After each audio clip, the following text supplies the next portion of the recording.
We need to read this book.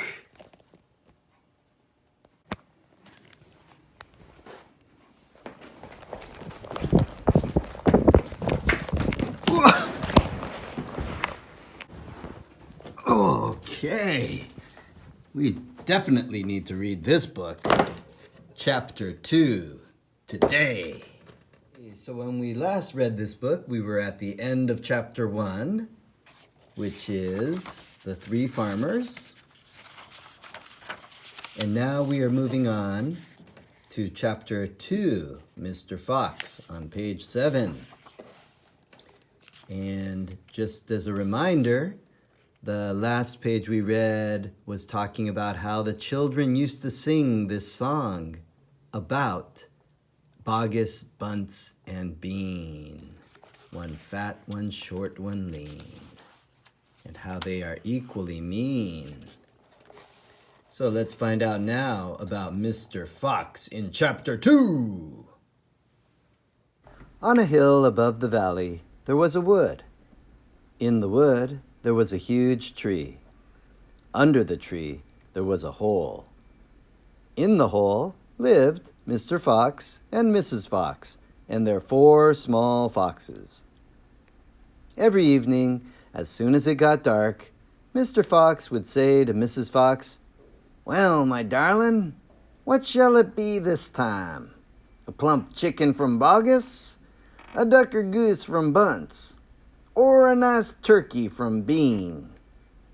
And when Mrs. Fox had told him what she wanted, Mr. Fox would creep down into the valley in the darkness of the night and help himself. Bogus and Bunce and Bean knew very well what was going on, and it made them wild with rage. They were not men who liked to give anything away. Less still did they like anything to be stolen from them.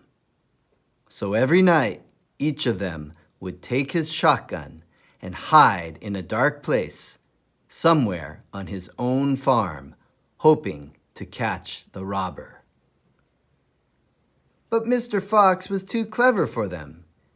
He always approached a farm with the wind blowing in his face, and this meant that if any man were lurking in the shadows ahead, the wind would carry the smell of that man to Mr. Fox's nose from far away.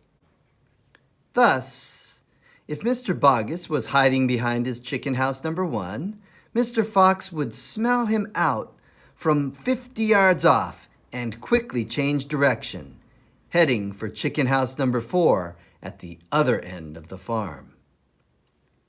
"Dang and blast that lousy beast!" cried Bogus. "I'd like to rip his guts out," said Bunce. "He must be killed," cried Bean.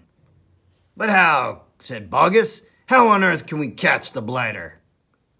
Bean picked his nose delicately with a long finger.